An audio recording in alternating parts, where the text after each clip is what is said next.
নমস্কার, আমি সায়নী। দৈনিক রিবেলে আপনাদেরকে স্বাগত জানাই। রাত পোহালেই ৭৯তম স্বাধীনতা দিবস। সেই সব অমর শহীদ যারা দেশের স্বাধীনতার জন্য নিজেদের জীবন বিসর্জন দিয়েছেন, তাদের প্রত্যেকের প্রতি শ্রদ্ধা জানাই। খেলার মাঠেও ভারতের তিরঙ্গা সবসময় শ্রেষ্ঠত্ব বজায় রাখবে, এই আশা নিয়ে সমস্ত দর্শকদের স্বাধীনতা দিবসের আগাম শুভেচ্ছা জানিয়ে শুরু করছি আজকের পর্ব। শুরুতেই দেখে নেব আজকের হেডলাইন্স, ফুটবল এক নজরে।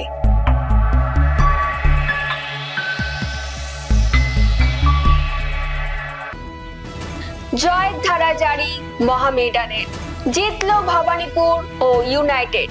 ফুটসালে শেষ চারে ভবানীপুর। চলে আসে এবার বিস্তারিত খবরে। টানা হারের পর গত ম্যাচেই জয়ের মুখ দেখেছে মোহামেডান স্পোর্টিং ক্লাব। বৃহস্পতিবার আবার জিতল সাদা কালো বাহিনী। ব্যারাকপুরে তারা ৩-১ গোলে হারালো শ্রীভূমি এফসিকে। মোহামেডানের পক্ষে শিবা মান্ডি, লালথান কিমা ও অ্যাডিসন সিং গোল করেন। শ্রীভূমির গোলটি অরিত্র ঘোষের।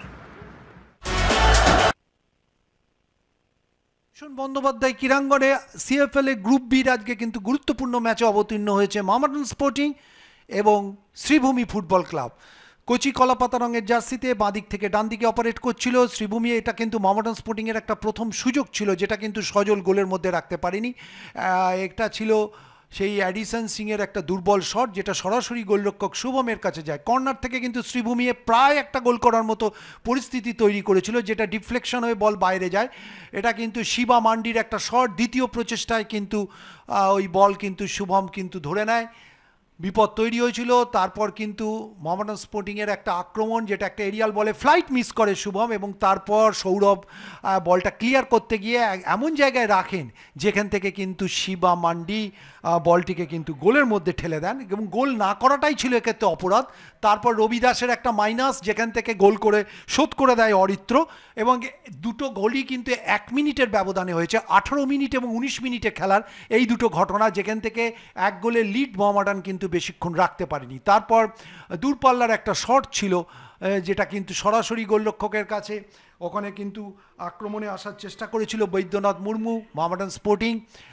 তারপর ফরওয়ার্ড বল, যেখান থেকে অ্যাডিসন বল পাওয়ার আগেই এক্ষেত্রে শুভম ঠিক সময় গোল ছেড়ে বেরিয়ে এসে বলটিকে তালুবন্দি করে। এইটা কিন্তু একটা দুর্দান্ত এফর্ট ছিল অ্যাডিসনের। ফার পোস্টে বলটা রেখেছিল, এবং সেক্ষেত্রে বিকাশ বলটিকে কিন্তু ট্যাপ করতে পারেনি। পারলে কিন্তু মোহামেডান স্পোর্টিং তখনই 2-1 গোলে এগিয়ে যেত। এটা সেই কিমা পরিবর্তক খেলোয়াড়, যিনি নেমে অসাধারণ একটা গোল করেছিল অ্যাডিসনের কাছ থেকে বল পেয়ে।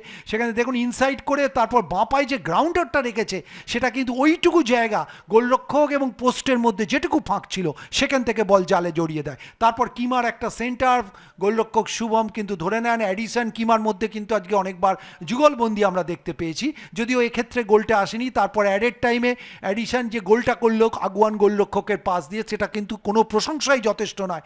বাঁদিক থেকে এসে ডান পায়ের ইনস্টেপটাকে ব্যবহার করেছে এবং ফার পোস্টে বলটা রেখেছে আগুয়ান গোলরক্ষককে টপকে। জিতলো ভবানীপুর ক্লাব। কল্যাণী স্টেডিয়াম বিতে তারা 2-1 গোলে হারালো ইউনাইটেড কলকাতা এসসিকে। ভবানীপুরের হয়ে জোজো ও সানাথই গোল করেন। অন্যদিকে ইউনাইটেড কলকাতার গোলটি করেন অমিত টুডু। জয় পেল ইউনাইটেড স্পোর্টস ক্লাবও। নৈহাটি স্টেডিয়ামে তারা 2-0 গোলে হারালো সর্দান সমিতিকে। ইউনাইটেডের 2টি গোল এম শ্রীনাথ ও সুজল মুন্ডা।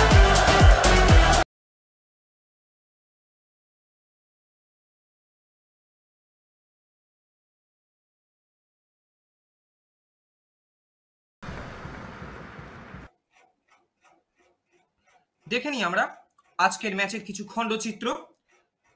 গ্রুপ বির অত্যন্ত গুরুত্বপূর্ণ হাই ভোল্টেজ ম্যাচে মুখোমুখি হয়েছিল ইউনাইটেড কলকাতা এসসি এবং ভবানীপুর ফুটবল ক্লাব।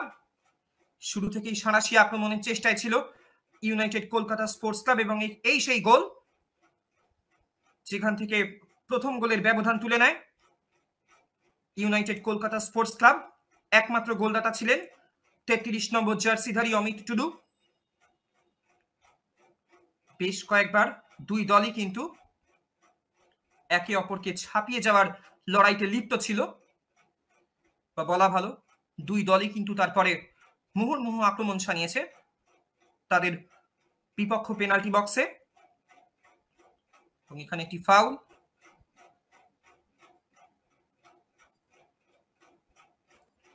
এখানে আরো একটা শট ছিল ডান পায়ে দূরপাল্লার 27 নম্বর জার্সিধারী ইউনাইটেড কলকাতা স্পোর্টস ক্লাবের। এবার আমরা দেখে নিই দ্বিতীয়ার্ধের কিছু অ্যাকশন। এখানে একটা ডান পায়ে জোরালো শটে চমৎকার সেভ করেছিলেন দেবনাথ মণ্ডল।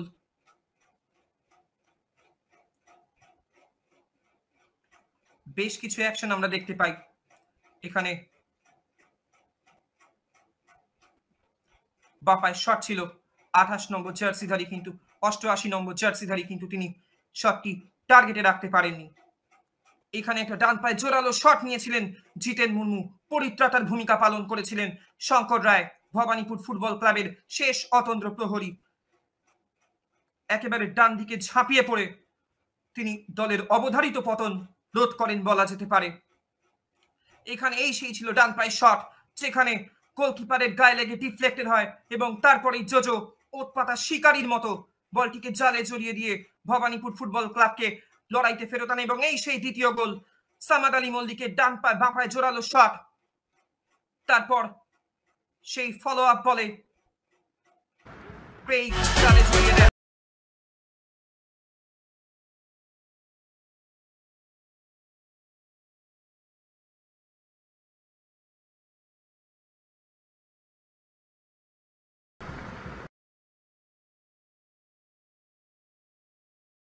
চলে আসে এবার পরের খবরে। জাতীয় ফুটসলে শেষ চারে বাংলার ভবানীপুর ক্লাব বৃহস্পতিবার উত্তরাখণ্ডের রুদ্রপুরে তারা কোয়ার্টার ফাইনালে 16-1 গোলে হারালো Minerva একাডেমিকে। Book a spot in the semi-finals. They win this quarter-final by 16 goals to 1 as Minerva Academy. আজ ছিল কলকাতা ফুটবল লিগের একাধিক ডিভিশনের খেলা। এক নজরে দেখে নেব সেই সব খেলার ফলাফল। প্রথম ডিভিশনে ক্যালকাটা পোর্ট ট্রাস্ট এসসি 1-0 গোলে হারালো শালকিয়া ফ্রেন্ডস অ্যাসোসিয়েশনকে। ঐক্য সম্মিলনী 3-1 গোলে হারালো দ্য সিটি এসসি কে। বেলঘরিয়া এসসি ও কোল ইন্ডিয়া এসপি এর খেলাটি 1-1 গোলে ড্র হয়। বরিশা এসসি 2-0 গোলে হারালো এফসিআই ইস্টজোনকে। চতুর্থ ডিভিশনের খেলায় বেলঘরিয়া এসসি 2-0 গোলে শিবপুর ইনস্টিটিউটকে হারায়। কসবা সেন্ট্রাল ক্লাব 2-0 গোলে নিবেদিতা ক্লাবকে হারায়। বিওয়াইএস এভারগ্রিন ক্লাব 2-0 গোলে বার্নপুর ইউনাইটেড ক্লাবকে হারায়। ফিরে আসছে একটা ছোট্ট বিরতির পর, আপনারা আমাদের সঙ্গে থাকুন।